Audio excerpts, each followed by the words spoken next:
Welcome back to Russell Street Replay. I'm your host, Nikhil Mehta. It's our first show of the new year, and I'm so excited to have with me Jared Pinder, one of my colleagues on the Russell Street Report. Jared, how's it going? Dude, it is going really well. Obviously, happy New Year to you too. 2023. We're hoping to get the Raven. Obviously, for the Ravens, we're hoping to get off on a really right foot. And despite a loss, Nikhil, I came away feeling a lot better than I thought I would feel coming out of that Yeah, game. I mean, that game was 24-7 and starting to feel like it was going to get out of hand. The Ravens had just, especially that end of half sequence where they had, gotten the ball down. I can't remember exactly what happened. They got the ball down deep inside, or they were trying to run a 2-minute drill out of their own end zone, out and ended up giving up the sack fumble touchdown. And then, we're only able to get 3 out of the ensuing possession. So basically gave the Bengals a touchdown in exchange for a field goal. And I was like, that is just a recipe to losing this game because you're losing ground. And um, you know, I texted Ron, who normally hosts this podcast with me. He'll be back in a few weeks. I was like, man, this is going to be a tough one on the pod tomorrow. Like, these are how do you get excited to recap a brutal loss at the very end of the season to cap off what has been, somewhat another disappointing season, and then they just turned it on. They were just like, we are better than how we played in the first quarter. There are a lot of young guys in, a lot of backups players in, and once they kind of got settled, the team looked really. I know like functional is not the highest of compliments, but once everyone got settled in the game, in the second half, that looked like a very functional football team, which again, not a very high compliment, but pretty impressive considering who was on the field and who wasn't on the field, right? Mm-hmm. Yeah. Um, just in terms of just like who was not on the field, the Ravens had a basically their third string offense, like not particularly, but like a third string quarterback, a backup right guard because Zeiler didn't play, a backup tight end, and basically the worst wide receiving room in the whole entire league, in my opinion. With now the release of Deshaun Jackson, and they of course they played their way in this game too. So, like as we'll get into, Nikhil, like the Ravens were not at full strength. There was no way the Ravens were at full strength, and on defense they were missing Marcus Peters as well. And I know the Ravens got a decent game from Darryl Worley. I know he made some plays, but again he got mossed on that one Jamar Chase touchdown. As we'll get into, as we'll discuss, the Ravens were giving the Bengals a lot of points here, and if you touch up the little things, this is not only a much closer game. I think the Ravens have a potential shot to win this game. And Yeah, if I you mean, are a even just throw Huntley in there, and he doesn't make the decisions that Brown does. Brown went 19 of 44 with 286, 2 picks. Just look, just not a good game. He throws a heck of a ball. It looks great coming out of his hand, but it's clear, the decision making, the touch isn't there yet. Which I don't think anyone was expecting to be crazy good. But it is kind of a lot of people were talking about, oh, I'd rather see Anthony Brown than Tyler Huntley at this point. And boy, were they wrong. I mean, Huntley is just really effective as a game manager, as a gamer. Um, I think Brown has, plenty of NFL ahead of him. But it's obvious that Huntley has gotten so much experience at this point in these spot starts, in these situations that, he really is the best guy for the job. If he's in this game, you got to assume he doesn't commit at least one of those turnovers. And, all of a sudden it just looks like a different ball game if one of those turnovers doesn't happen, because every time one of those turnovers happened, it was like the first play of the drive and just puts the defense right back out on the field. And so I think, like you said, putting the Bengals in, giving the Bengals plenty of opportunities, and they couldn't really deliver. I mean, they only had 202 yards passing. They only had 55 yards on the ground. I mean, that's a pretty good defensive performance. Again, like you said, without a couple key guys on defense, giving a lot of guys rest, a lot of rotations in for like David Ojabo. We'll talk about him later. So yeah, nothing really to be upset about. Just a game that turned out to be a heck of a fight by the Ravens, something that we've gotten kind of used to. And I think there is there was a sense of, I don't want to get too used to being excited about our backups and our, depth guys putting in a tough fight and losing. But again, it's kind of it's not a bad thing to see in week 18 when you're intentionally resting guys, and you have to play this team again anyway. So you don't necessarily want to give away the farm on offense, especially. So, yeah, nothing to be too ashamed of. I think overall for this team, and going into the playoffs, you feel, I think, a little bit better, at least about where this team is mentally. I feel like there's always a lot of talk about whether it's, the Ravens are getting soft, or, they don't like the team, or there's all this internal discord. And there's really not. I mean, I think one thing that's clear is, like, Harbaugh, for all of his shortcomings when it comes to, managing his coordinators, especially Roman, he knows how to motivate and fire up a team. And so you have to be excited about how this team has to be feeling mentally and emotionally going into the playoffs. Hopefully cruising and not, it kind of feels like they're limping in based on how they performed, but I don't think they feel that way. I mean, they were playing with the confidence of a division winning team. Like, Darryl Worley is a journeyman backup kind of guy, and he was out there like, I'm starting on a playoff team right now, and I'm going to play like it. I'm gonna be that confident. So, Yeah. I think the team is just locked in right now. I think they did something to lock them in. And I don't want to say this, but like I think I do. The Ravens, whatever they did in the offseason to limit the Bengals passing game, it's working. Just continue it. Because like the only big plays that they're getting is the one touchdown that Joe Burrow threw, which was F it, Jamar Chase is down there somewhere, type of the 50-50 bomb that he always comes up with. Somehow always comes up with on Darryl Worley. It wasn't even bad coverage. It was just Jamar Chase. He's going to come up with them. And, Burrow certainly had a couple of different plays. Like he escaped a couple of sacks. He did his thing. He ran around. He certainly did some plays, but like again, like I'm not. It just I expected this game to be scared of the Bengals. I expected this game to be like it was last year, where they brought in all these backups, where they got bombed last year when they went to Cincinnati. It didn't feel like that. I think that's what gives me, and I think that's what gives you confidence as well, Nikhil, is that we're going to have a pretty unique opportunity here for a rematch a week later. And I know that the Bengals fans are going to say, well, but we weren't really throwing out the A+ offense. We weren't we weren't really trying to win, or whatever that means. Every team's trying to win. I'm just saying that, you get me Lamar Jackson back. You get me Mark Andrews, Kevin Zeitler back. You get me a Marcus Peters back. I'm telling you what, Nikhil, this game is different. And they're going to have to, and they're going to show you if Lamar Jackson plays and if we get all these guys back, this game will be different. I'm telling you what, right now, this game will be different. yeah, and I think, that's really the elephant in the room. So we can talk about that for a second now before we get to our categories. I mean, look, I guess we all kind of have our own theories on Lamar Jackson, how he is, but I think one thing that's clear to me is that he's not going to play until he's 100% for whatever reason, right? He doesn't have a contract. That's one side of it.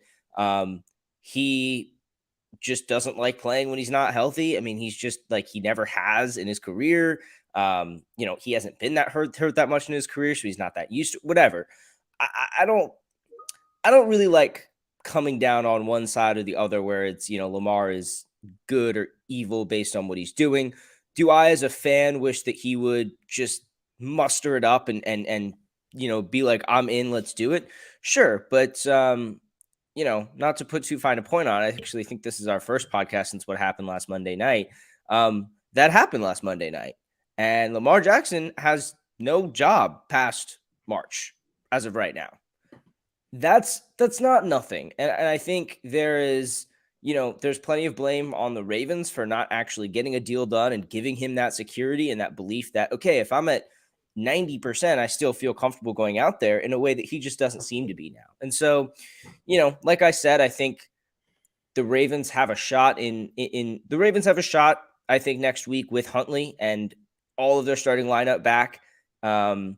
Especially with the extra rest for Andrews. Like he's played hurt all year, and it showed, and him getting an extra week of rest is key. There's a ceiling on how far this team can go in the playoffs without Lamar. I don't think they can get past more than the Bengals without Lamar, and I really think it'll be a gritty, barely scrape by, get lucky with a couple plays. Justin Tucker hits a long field goal to win it, kind of win, but it's possible. After that, though, Mahomes, Herbert, Allen, whatever awaits, I just think those teams are sharper. And I also think the Bengals have set themselves up, and I guess we can get this out of the way now too. The Bengals have kind of set themselves up for rude awakening from the football gods. I think they got a lot of praise for how they handled last Monday night, as they should have. And then they publicly complained about the way the NFL decided things. They did the coin flip celebration, which apparently was egged on by Chad Ochocinco, so I'll forgive it a little bit, but it just feels like they set themselves up for some bad football karma, because complaining about like the dirty hits and, like they won the game and that wasn't enough for them. It wasn't enough that they the Ravens didn't get a shot at the division. I think there's a perfectly fair chance to say that the Bills could have beat the Bengals last Monday night, and yesterday's game would have been for the division. And then the Ravens do come out with their starters and maybe take the division from the Bengals. And, Baltimore wasn't even allowed to have a shot at that. And no one said anything. I'm sure there's people inside the Ravens organization felt bummed, slighted, whatever, aggrieved by the NFL by that. But they looked and said, this is bigger than football. This is bigger than us. And, the Bengals, man, not only couldn't do that, but then pulling out a coin flip celebration. And there was a celebration where someone was on the ground and they looked like they were like trying to get him up or resuscitate him in some way. That happened in the Steelers game too. I think that's one of the reasons why I feel like we have a better shot against the Bengals, is because I almost am like feeling some luck from the football gods, because I was honestly surprised at how this all ended up happening, because their fan base is one thing, but I have gotten good vibes from the Bengals and their team, the way Zach Taylor handled the situation, Burrow getting the captains together, go to the locker room. Like, these are all things that you're like, yeah, they handled this perfectly. And then to publicly complain is just, it's a bad look. And that's why I feel like the Ravens have a shot against the Bengals, is because the Bengals are kind of building themselves up as the villain again. And, I don't know. It happened last year. It worked for them, I guess. So if that's their form of motivation, they can go with it. But, I will say, from the perspective of the Ravens not having a shot at winning the AFC North, when they had a 50-50 shot at this game being for the AFC North. Yeah, that sucks too. But you didn't see our guys pulling out celebrations to mock it or complaining about it. So I don't know. I guess that's why I'm a little more optimistic about this Bengals game. But after that, without Le Jackson, I think there's just really nowhere to go. Yeah. To kind of make a comment on like how like the Bengals handled it and like the celebration and the way the fan base is acting. I think it's a culture thing, Nikhil. It's like real stuff. I think it's a culture thing. Like you mentioned, like I know that you probably know that there were people who were upset about the stuff inside the organization, but like they keep it in house. They never let their frustrations in house. They always say to the media and say the correct things, because I think Bishotti and Harbaugh have a lock on this organization. Like, this is how you say things. This is how you respond to things in an organization in an unprecedented situation. We are in an unprecedented situation because of the Damar Hamlin injury. And the Bengals, in the way they, like you said, like they handled it first greatly. Like they said, it's like they were handling it greatly. Like players were coming in into the hospital and visiting him and everything else. And I had a lot of respect for that. But again, like it's like not only like for the way that they basically made fun of the NFL for it. Eli Apple with the giant coin, like, give me a break. Like, It's just a bad look, and it's like, I don't know. I don't. You know what it is? It's, and I guess we can stop. We can get away from it. I feel like I'm up on a soapbox, but it's how unnecessary it was. There really wasn't any reason to do that. I still think that two of the Bengals 3 wins against us the last 2 years have come against backups and practice squad players, and that's fine. Those are real wins that they should celebrate. They count. Their run to the Super Bowl last year counts. That's fine. You have but be proud of like the football team that you have, and that side of things, and don't make light and poke fun at situations like it just again just rub Yeah. me the wrong way. And I'm just kind of hoping that football karma builds up against them, and the Ravens get theirs next week. Yeah, um and especially like the way like the fan base handle it, like give me a break. Or I'm done. I'm not going to get into the way the Bengals fans, for two in particular, acted. yeah, I saw some guy had to like pull over to the side of the road, and I was like, look, man, I really don't think you're reading the room in this situation. It was like, honestly, it felt like we got positive updates on Hamlin. The NFL felt like they could move forward with planning the games and stuff. And as soon as that happened, the Bengals fans are like, all right, well, now it's time for us to get aggrieved. And I was just like, man, I don't know. I didn't feel that way. I think Bills fans certainly didn't really like they that clearly was not their worry about losing out on potentially getting home field advantage. Like, those aren't small things either, but it just felt like the Bengals were the one team that, one, they were positively and negatively affected by it, right? The Bills were almost only negatively affected by it, and the Ravens were almost only negatively affected by it. And so, they're the only ones that complained about it. But again, hopefully, I think the way I see it is what goes around is going to come back around, and we can move on back to the Baltimore Ravens. Our weekly categories, Raven of the game. This one's kind of an interesting one for this week because it felt like a very team effort. There are a few guys I want to shout out, but I'll toss it over to you first, Jared. Who'd you have for your Raven of the game this week? Hmm. Well, like you mentioned, it's a lot of guys, and we'll get into those guys also with the other awards that we're going to talk about for the show. But obviously, big shout out to David Ajabo, got his first sack and a stripped and a forced fumble. Ajabo, we'll talk about him later, but every time he made a big play for Michigan, every time he got a sack, he just had that Terrell Suggs-ish ability to just force the ball out, where it's like a double whammy, where it's not only a sack, but you're also forcing the ball out. And just the way that he played, it made me happy. Obviously, I got to shout out to my guy. I'm wearing the jersey here today. Marlon Humphrey finished up with a huge All-Pro year, tremendous bounce back year. Only gave up 500 yards, did not allow a single touchdown in the regular season. Really hoping his excellent play continues on. I feel like it's been lost it's been a little bit lost because he hasn't really made the turnover worthy plays. But in terms of just being a consistent corner, man, you find me a consistent corner like that in the NFL, in the Marlon Humphrey and what Yeah, he he had does. that gorgeous punch out last week, and that was just like so. Or was it? It was against Pittsburgh, right? I'm thinking. You think we're thinking of the same one? No, are you thinking about the Or no, you're right. It Drake was London against fumble? Drake London. It was Atlanta. Had that perfect punch out as part of a pretty good game, and I was like, man, I just like the next day, we didn't talk about it enough. It didn't get the highlights that it should have. I felt like. Yeah. So obviously, a lot of people are very award like deserving of this win. Marcus Williams had another in incredible another really great game. So like just with that, I think I'm gonna give it to Marlon Humphrey, man. Just another day where like he doesn't really allow a lot of catches. And I think I'm gonna give it to Marlon Humphrey. Even though Ajabo and a couple other defenders made a lot of great plays, I think Marlon Humphrey deserves it.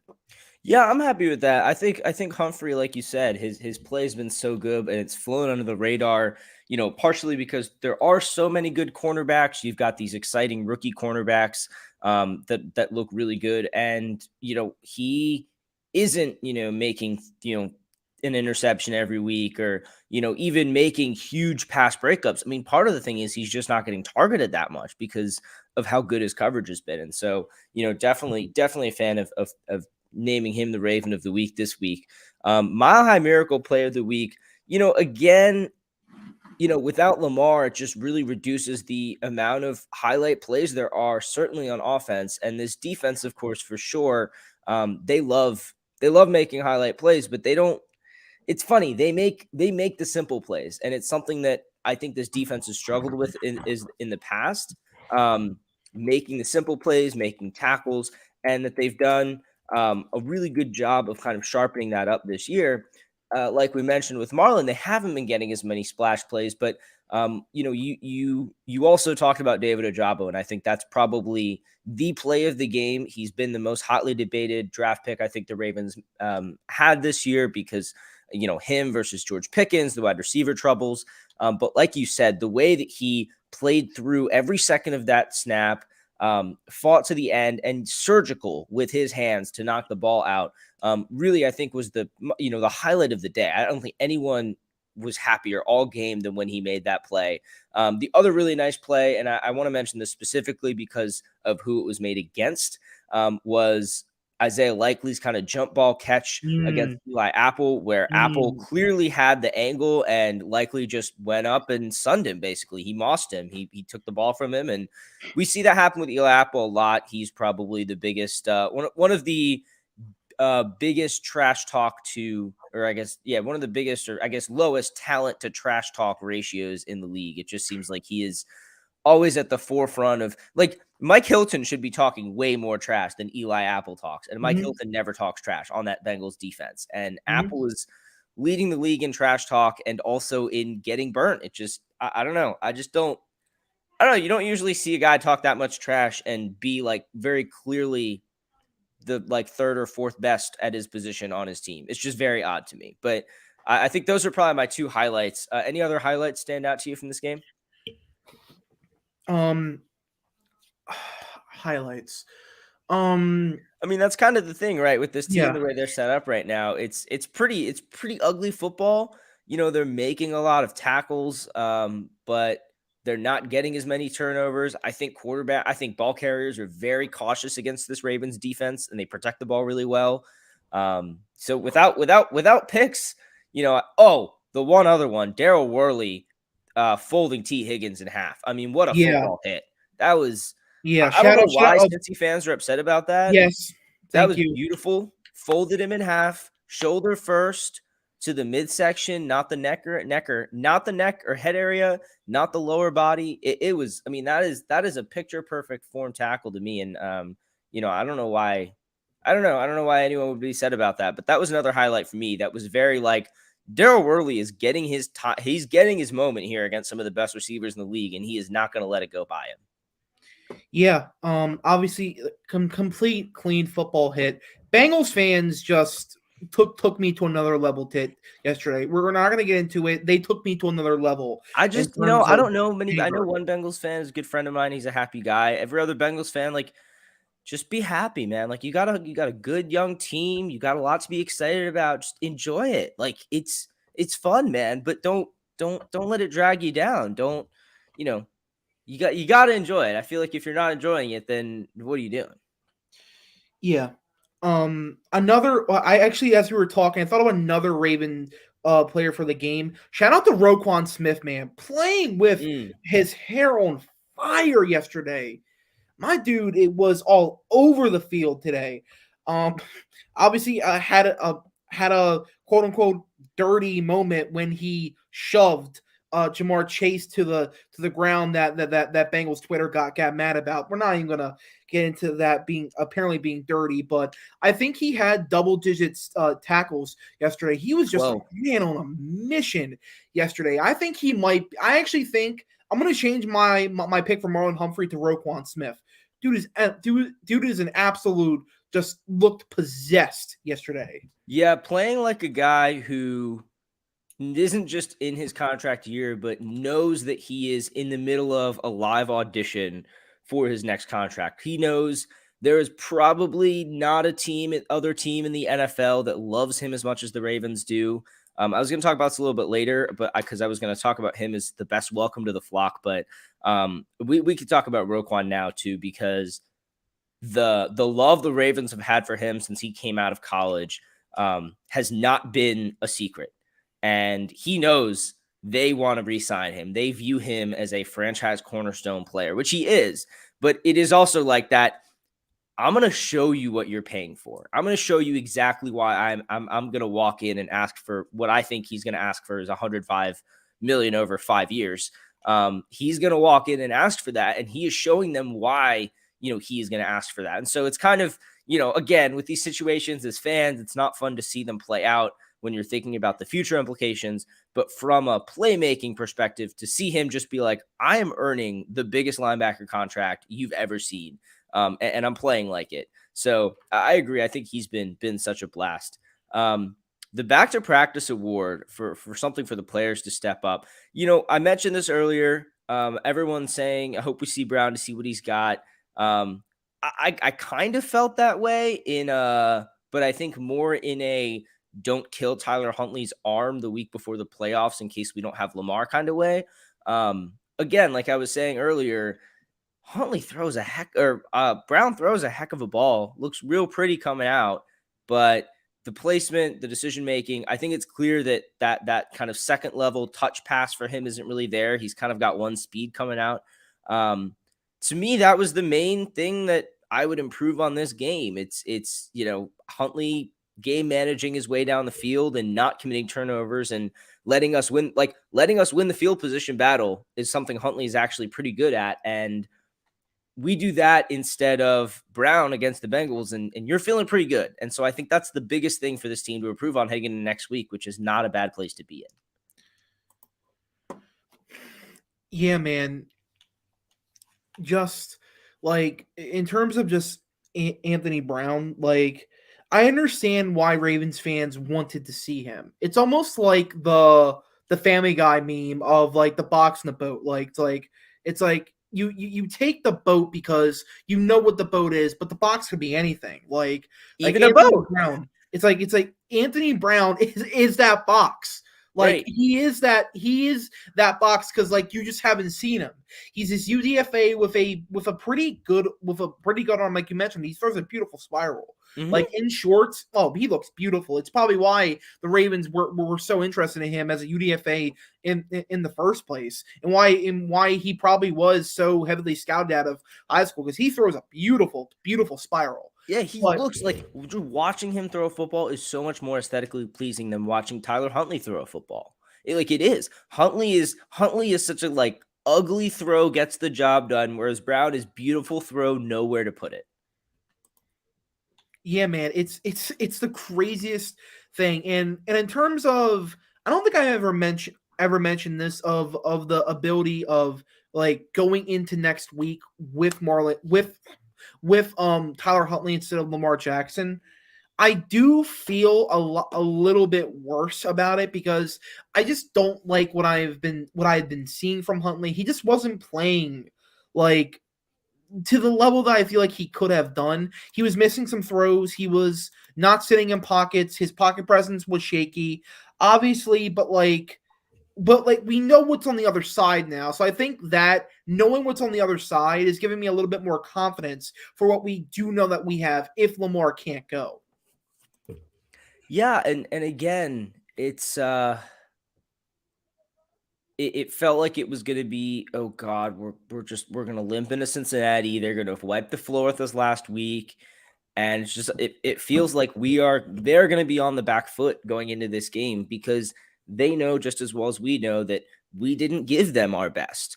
They can still beat our best if they're at their best, but they certainly were not at their best on Sunday. And it's not, I don't think, fair to expect that they will be next week when the Ravens have had their number this year. So I think that I mean, God, it just from an enjoying football perspective, it hurts to not have Lamar Jackson's too. Like, I think this game was brutal, and the only reason it was watchable is because it was the backups and the practice squad guys trying to pull this off. A game like this, when it's your starters and they're just stuck in the mud, I mean, it's almost unwatchable. And Lamar just has that quality where he just gets you out of ruts. So, really hoping he's back next week. And that's probably the biggest thing this team can improve on. Welcome to the Flock Award. We talked about Roquan. The media has talked a lot about how that's one of the most impactful midseason trades of recent history. as Ron's good to see you watching, as Ron is mentioning, Roquan is bringing back that bad guy feel of the Ravens. I mean, when he said, "I'm a predator out there," it hurts more when I hit people in the cold. Like that kind of stuff is, to a certain extent, that edge on defense that the Ravens have been missing since Terrell Suggs left. And I don't like making too much out of things like that. I don't like, I'm always the person that's trying to tamp down on the team is losing their edge or mentality. But at the same time, it is nice to have a guy so openly and proudly espousing that for this defense as a representative of this defense, even though he just joined the team this year. But we talked about Roquan plenty, so I want to talk about this rookie class.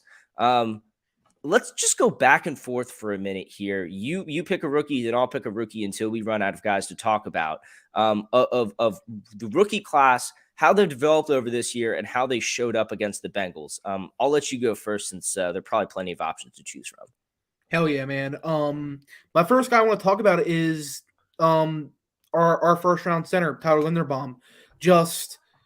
He put up the fourth best run blocking grade for I think it was for centers. It might have been for offensive linemen in general.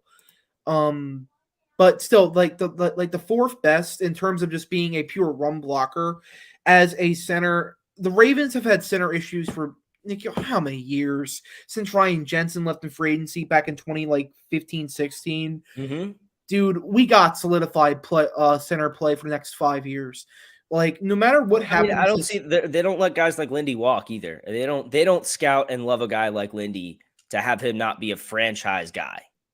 Yeah, he's probably gonna be put up for probably the best center in Ravens history. He'll have a conversation for that. I don't know. Yeah, I think he gets there by the. I mean, I think it's early. I think it's definitely possible he gets there by the end of his career. Yeah, But even now, in terms of raw talent, he's got to be a top 2 or 3 just in terms of how much talent he's got right now, putting him up against any other center. Linderbaum, just so impressed with him.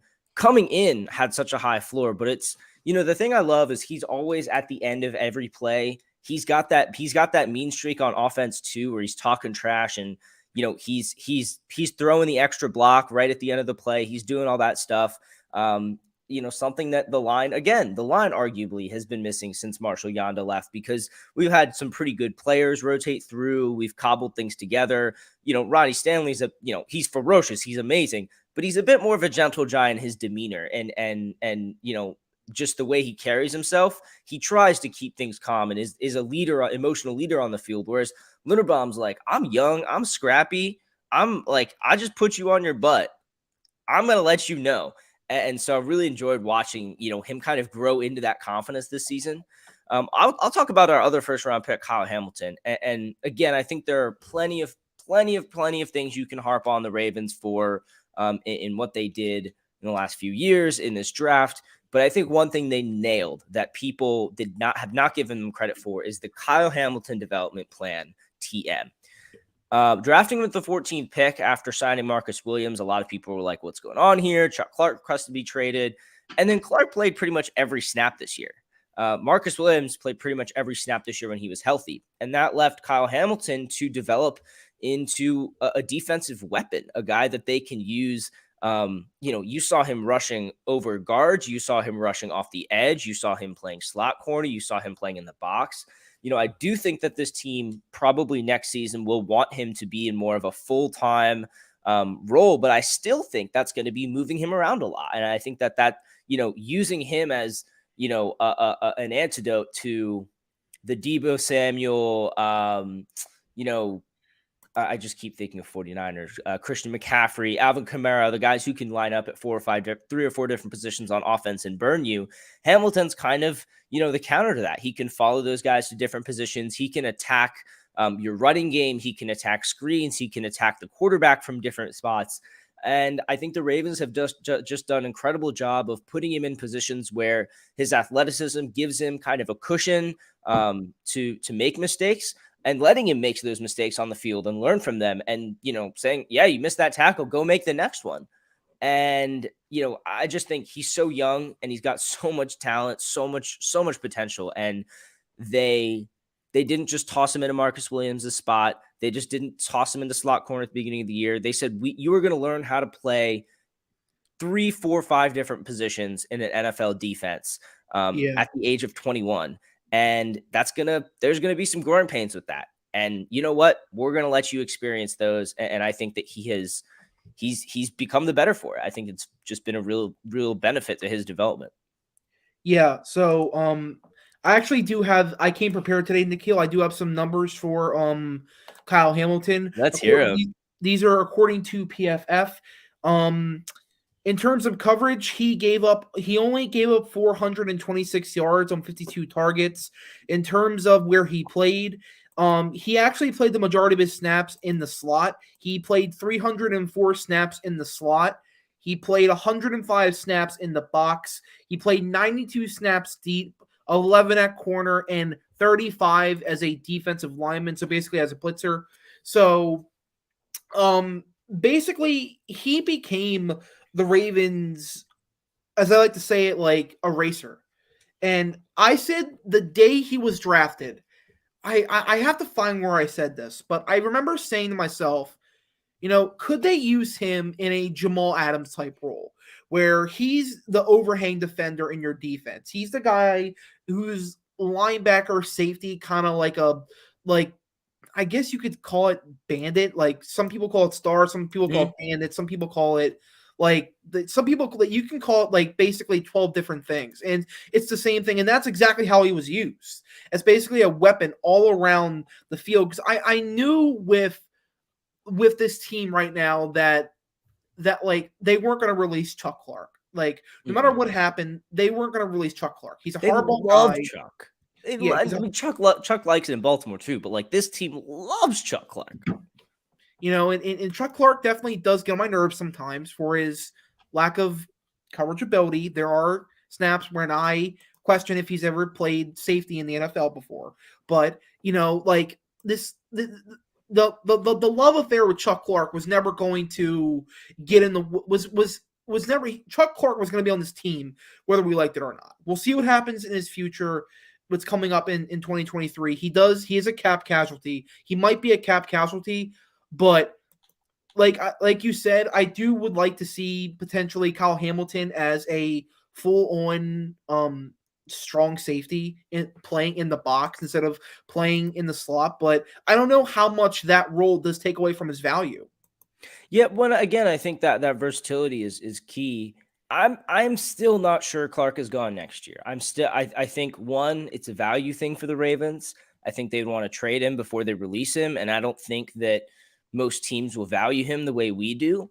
And I think to the Ravens, they just think, well, I mean, I got a slot corner and Kyle Hamilton. I can drop Chuck into the slot when I need to. I can drop Chuck into the box when I need to. Maybe you kind of flip their roles so that Hamilton's playing a lot more and Clark is subbing in and out more. And, if that's something that he's not okay with, then there's something else to figure out. But basically, I'm still not sure that Chuck Clark leaves, partially because I also think him and Marcus Williams mentoring Kyle Hamilton, as well as Marlon Humphrey, has been a big part of his development. What? Let's just go in order with the rest of the rookies and talk about him. David Ojabo, we went into it before, but again, seeing him get, I think, more opportunities in this game, people really clamoring for him to just see the field, let him take his lumps, let him get in there and try and make some plays and get more comfortable. Because if David Ojabo is your, I guess at this point it would be if he's your sub, he's your replacement pass rusher off the bench now, where, your main guy needs a little rest.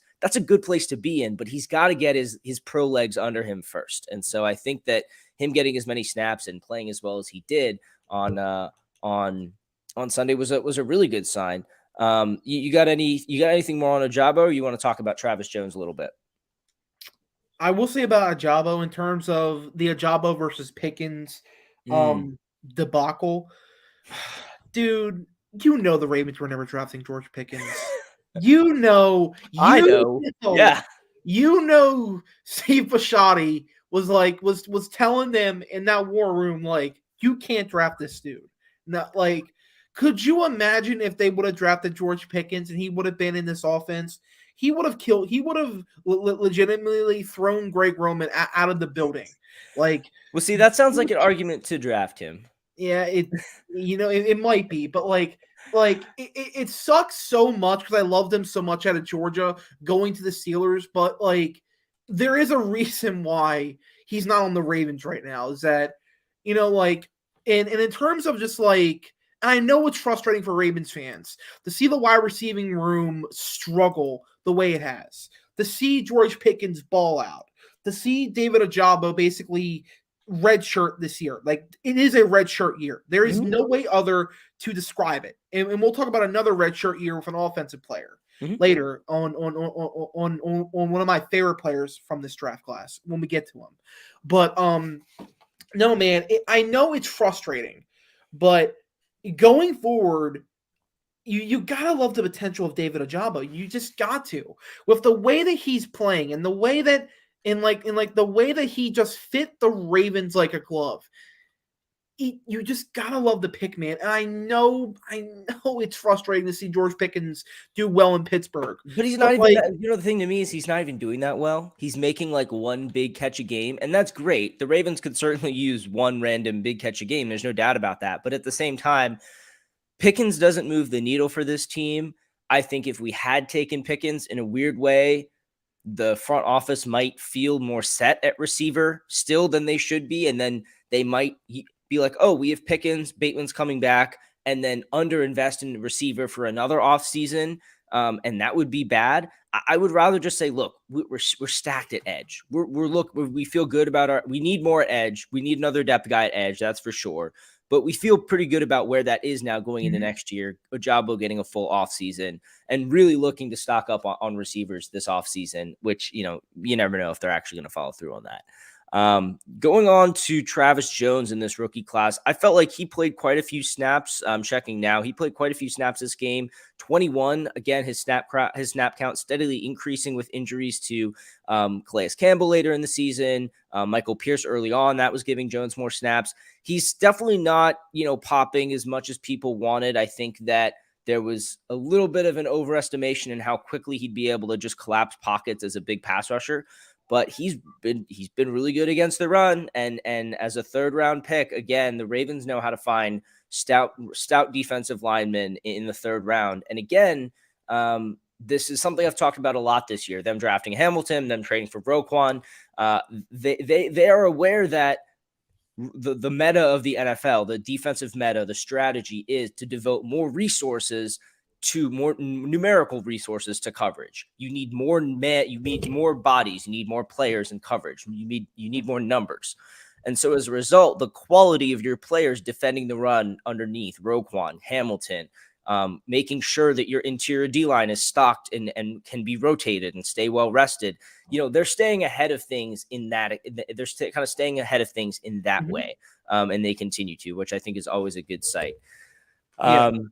After Jones, all the fourth rounders come. And I think the two that we can really get into this week are the pair of tight ends who both had pretty solid games. Likely was the game's leading receiver.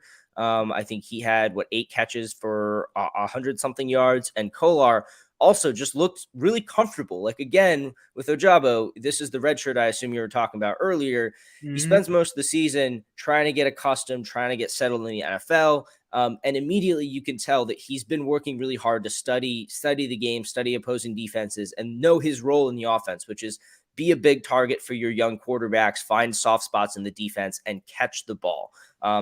Everyone's got to work on the catching the ball part. We probably should have mentioned that in back to practice because of how many drops there were last week. But again, two guys that you just say, look, if those are the two guys who are next in line for targets behind Mark Andrews in a very tight end centric offense, and with how much Lamar Jackson likes throwing to his tight ends, regardless of how things are schemed up, you feel good. I mean, it's still that we're using 2 and 3 tight ends every snap, but at the same time, it is important, I think, to try and have your best 11 out there on the field as often as possible. And I think more than, especially the rest of this year, that's going to include Isaiah Likely.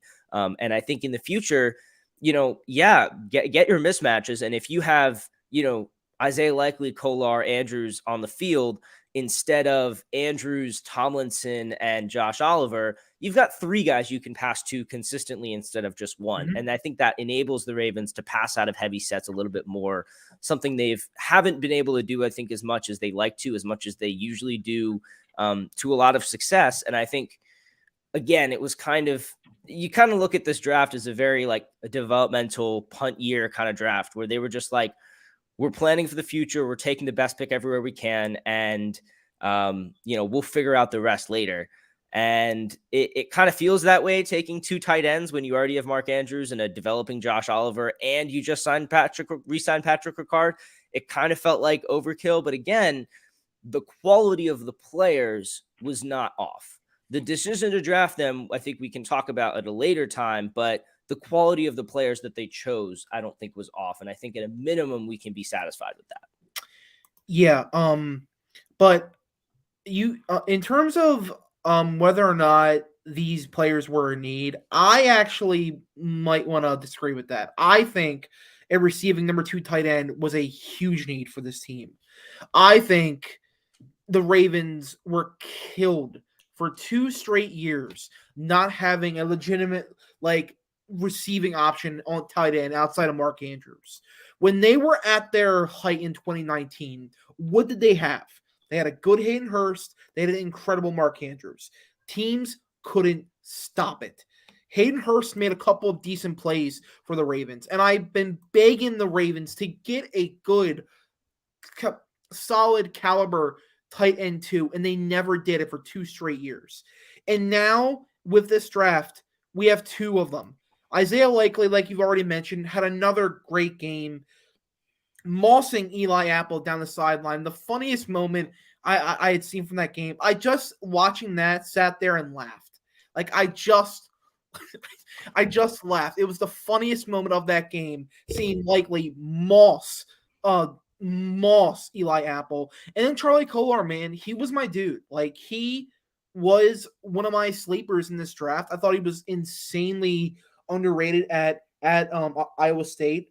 I think the route running in the hands that you get out of a 6'6" body, 6'7" body is just sometimes is a little bit like it isn't good, but he had good movement. He had good route running. He had like good like rack. Like he had everything at Iowa State. And it's just like he just wasn't utilized well at all in college. And I'm like, this dude is a really good weapon.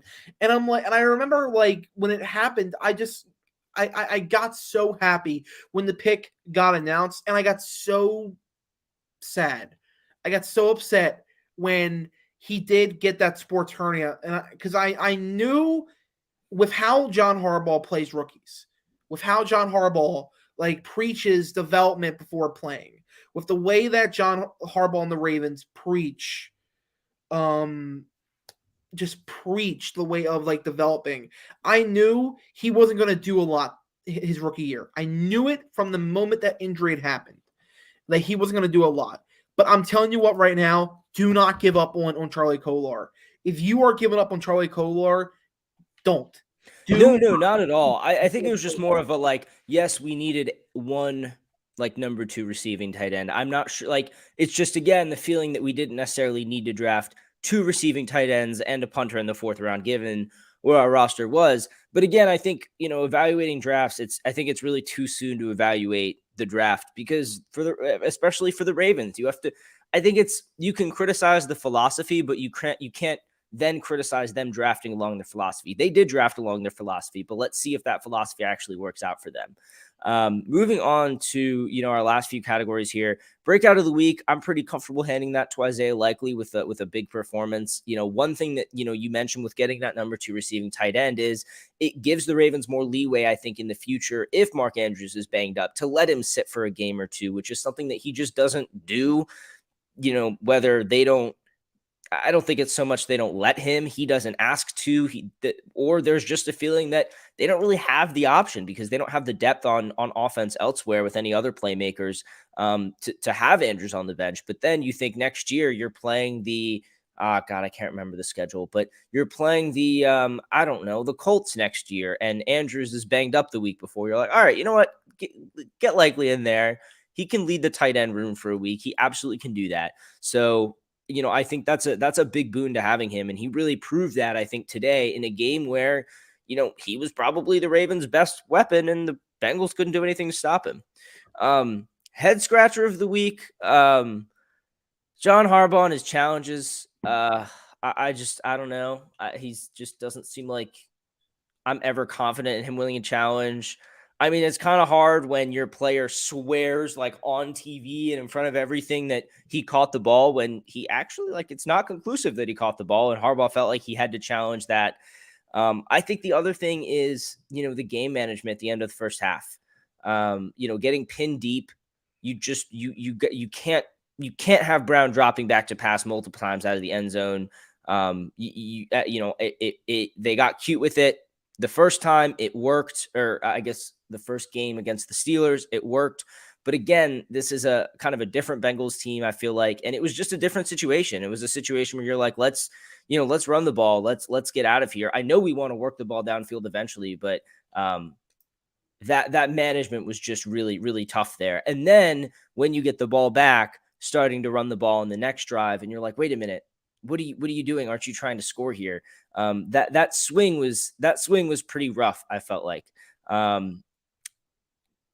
And I think to a certain extent, if the Ravens manage that, if Harbaugh manages that swing better, they go into the half with more momentum and, a tighter game. And again, it's these things that you look at them in week 18 in the vacuum of this game, you're like, not a big deal. But then you think about them when it comes to a playoff game, and this team just doesn't have the margin for error when it comes to, game management, clock management, coaching, challenging decisions by Harbaugh. They just don't have that margin right now. And it's just, he's shown pretty good at managing the time at the end of the game, but then it's the play call decisions. It's the let's try and do this on this drive decisions that he can't. It's tough because he doesn't have any margin for error, and that's always a really tough, arena in which you have to operate. But look, that's where your team is, and you can't screw up these decisions. I like how aggressive he is. People criticize him for going forward on the 4th and 1 early. He was conservative later on to make sure he took the points. I was pretty much cool with all that. No major issues. I think to me, it's just when you're pinned back deep, don't have your quarterback drop back in the end zone. Just don't do it. You got lucky the first time you did it, and you can't do it again. How else did you feel about the coaching, the general kind of decision making by the Ravens on Sunday? Man, if you thought we were getting out of this podcast without complaining about Greg Roman, boy, you got another thing coming, because man, oh man, was I furious. On the play that Anthony Brown got strip sacked and basically got and gave the Bengals 7 points. John, Greg, whoever is making the play call, whoever, I don't care. Joe from Salisbury. I don't care who's making the play. Why are we throwing on the goal line, dude? Like, what are we doing? Where's the situation? You are a running team. Stop trying to get cute and stop trying to act like stop trying to act like Kyle Shanahan and you're the San Francisco 49ers. You're not outsmarting people. You're just not. Stop running from who you are. I need this team to wake up and realize who they are as an offense. Why not run the football? I know J.K. Dobbins was out. I know they didn't want to. I know Gus Edwards was out with a head injury. There were 2 minutes left. It's hard to run the ball down the field that quickly. Like, I get it, you get it, but again, like, you and I both know, it's not a good time to be dropping back in the end zone right before the half. You want to stymie them. You want to run out the clock before the half, make them use their timeouts. Anything but put yourself in a position to lose points. And I think this game was very much the duality of John Harbaugh with, some of the head scratching decisions, the issues on offense, but also he gets the absolute most out of his players. And it's the duality of Harbaugh. We really saw it this game. I felt like we saw the whole spectrum: challenges, motivation, special teams play, everything was there on the good side. But then on the negative side, the offensive issues, just managing the game and knowing, just having a finger on the pulse for the game and what decisions you need to make. I do think it is Harbaugh who's saying, okay, we need to try to do this on this drive or this on this drive. And it's Roman who's then making the play call to try and execute those wishes. But, again, the buck stops with Harbaugh. He has to be the one to, take control and, change things when necessary. It looks like those changes, if they happen at all, will happen this offseason, which we just kind of have to deal with. But, again, it's with the definition of insanity is doing the same thing over and over again. And so I think we can pretty much leave it at that when it comes to Harbaugh and Roman. Moving on to our last few categories here. I didn't really have a comeback player of the week here. If anything, I'm just glad that Andrews, Dobbins, Peters, Zeitler all got some rest. Even guys like Houston, I don't think played too many snaps. I'm looking at who didn't play a lot of snaps. The offense, it seemed like it was a pretty full day for most guys. But Houston only played 10 snaps. Everyone else, it seemed like played quite a few. I think they kind of kept, I think even Campbell and Houston were pushing to play because of their incentives, because they had get kind of, sack goals they wanted to reach. But I think it's great for Andrews, definitely Dobbins, Zeitler to get that rest. I think I was actually kind of encouraged when I saw that the Ravens were doing it. I was like, okay, Harbaugh is not going to run his guys into the ground. These guys that need the rest. He kind of prioritizing what's important in terms of the playoffs here. And then finally, unsung hero. I had two guys on both sides of the ball. So I'll let you go first to name a few of your unsung heroes, and then I'll give out mine. Ooh, unsung hero on defense. I think Marcus Williams is one that had another great game. Had a pass breakup on Jamar Chase. Again, like whatever they're doing to limit the Bengals down the field ability outside of one play, it's working. I don't know what they're doing. I gotta assume they're giving a lot of safety help with Jamar Chase. I gotta assume that they're doing something, but whatever they're doing, continue it. Because Nikhil, I have not seen the Bengals offense look so inept of just getting a big play done. They couldn't get it. Instead of one play, they couldn't get it yesterday. Yeah, Williams has got that vision. He's really got that kind of. It almost feels like he has a bird's eye view of the field all the way back, of the whole field all the way back.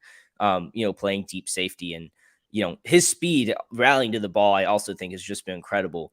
My unsung heroes. We talked about Travis Jones. JPP, I think, has just been such a good rotational addition to this defense. As a guy that they trust. As a kind of, sometimes they'll slide into a 4-3 and he'll play defensive end. He'll play outside linebacker. He'll just be a pass rusher. But a guy that, you just toss out there and gives you a few pressures a game, really just knows what he's doing every snap, a guy you can trust. And the other guys I want to talk about on offense, I always love giving out some love to Patrick Ricard, even though my Patrick Ricard anytime touchdown bet has yet to hit this year. But he and Josh Oliver, again, just doing all the dirty work to open up the running game and opening up the little holes for the Ravens to find, Justice Hill and Drake. It wasn't a super, super clean run blocking day. It wasn't there weren't massive holes opened up for people to burst through. The threat of Brown running meant that I think they were collapsing on, they were collapsing on the running backs more. But again, that's where having guys like Oliver and Ricard give you the edge, because they dig out those linemen and those tough linebackers. They'll dig them out and block them in a way that honestly, you just don't see a lot of tight ends doing these days. And so it's, I just think they deserve a lot of credit in this offense.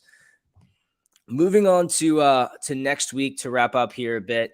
It's a rematch with the Bengals. We're going into Cincinnati. I think that it's a matchup that the team is welcoming after this game. They're kind of relishing the chance to go into Cincinnati and win the season series, win it in the playoffs, all of that. Not getting the chance to compete for the AFC North. They're not going to publicly gripe about it, but they will use that as an internal private motivation to say, we didn't get the chance to win the North, but we're going to go take it from them this week in the playoffs. And I think that, that attitude, that feeling, Lamar or no Lamar, gives this team a shot. Then then it's all about whether or not we get QB1 back. The reports again are differing. He's apparently telling people he's going to be back. I know the Ravens are also working hard to try and play that game. Trying not to give away the farm and let everyone know what's going to happen with Lamar. Most teams do that. I feel like we make a lot out of it. Most teams do that with like their best players. If their quarterback maybe is or maybe isn't going to play, they try to hide it. They're going to do that this week. It's not going to be certain. So my advice is to just hang on for the ride. But even without Lamar, I'm looking forward to this game. I think, I feel like this team is going to come out hungrier and just ready to say, look, we are going to give it all we've got. We're going to leave everything we have on the field because that's the kind of team we are. And they get a chance to prove that this year in the playoffs in a way that they did not last year. Yeah, man. In terms of having bulletin board material, brother, you don't even need to go on the off the field stuff. All you need is the stuff that happened on the field with those players, that fan base, with how those players acted. Apparently, we were playing dirty yesterday. Apparently, shoving a player to the ground and Jamar Chase flopping is dirty. Apparently, DJ Reader has a problem with how the Ravens play. So you know what? Make it their problem. Like Exactly. go at them. I want at this point. I want like with everything, and especially Jackson Carman shoving a Jabo to the sideline, the whole entire team like fighting. This is going to be a bloodbath. This is really going to be a bloodbath. It really is, and I don't want to get too much into it. We're still early enough in the week, but this is AFC North football. We talk about this, and there's a sense of they just say it's AFC North football, but the Steelers have electric passing games. But it's not about running the ball. It's about physicality. It's about hitting, and it's about wanting to play that game and not play NFC West football like Hollywood Brown wants to play. If you're in the AFC North, it's a hit 'em, it's a play hard. And look, when the Bengals are doing it, when Jamar Chase is bouncing off guys, breaking tackles, taking things to the house, they love the physical football. But when they're getting hit, they can't take it. And that is that's pretty disingenuous. Seeing Trey Hendrickson roll into Josh Allen last Monday night, videos of that are kind of going around again. Travis, I think it is going to be nasty. But I think that's the kind of game that this team is geared up to win. I mean, that's putting Harbaugh in his element. I mean, that's getting Harbaugh getting his team ready for a nasty AFC North fight in the playoffs that's what that man is built for. And so, I think the Bengals are sending a message that they're not sure they can hang in the AFC North. Maybe they want to change the way AFC North plays football and they want to frame it that way. That's fine. But, I don't know, man. I think to be the Bengals and to complain about dirtiness in any way, shape, or form is pretty disingenuous to me. And again, this is why I think I'm feeling so excited and motivated and hopeful even about this game is because ball doesn't lie. Ball never lies in these situations. The football gods make their displeasure known, and I just think the Bengals have kind of poked the bear, both in terms of the Ravens and in terms of the football gods. Jared, any last thoughts or comments heading in next week? Things that you're really looking forward to? Not really. I think I made my thoughts pretty clear. I think if they are completely healthy with Lamar Jackson, I think they're going to beat the Bengals. With Tyler Huntley, it's a maybe. But I really think with the way the Bengals players acted, with the way the fans acted, with the way that they acted off the field, with the way they acted on the field, it's going to give them motivation. And Nikhil, tell me it doesn't remind you of the 2020 Titans. Tell me it doesn't remind you of that. I think that's a good comparison. And I think looking at the year, looking at the state of the team, asking for more than one playoff win is tough. It's tough to look at this team and say they're built to win multiple games in the AFC playoffs. With Lamar Jackson, maybe, but without him and with where the receiving core is, they're not. And that's fine. I'm kind of glad that they got this matchup because I think it gives them a chance to go in, have a real competitive game, give it their best shot, leave it all out on the field, and let the chips fall where they may, because there's going to be a lot of questions whenever this season ends, a ton. It's not necessarily going to be that fun of an offseason, quite frankly.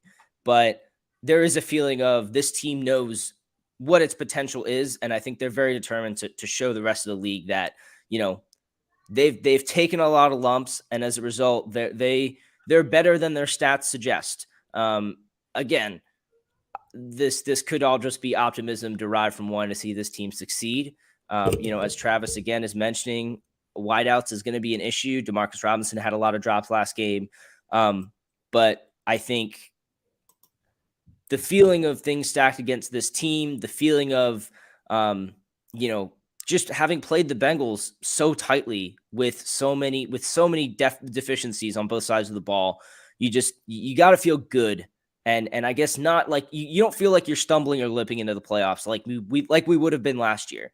It feels like we're actually coming into the playoffs. Maybe not peaking. I don't know about peaking, but we're at least on the upswing. We're at least trending in the right direction. It doesn't feel like we're sliding back down. It doesn't feel like we need to have, a serious, heartfelt conversations, a come to Jesus moment. I think that happened after the Pittsburgh game, and, A+ effort for the whole team.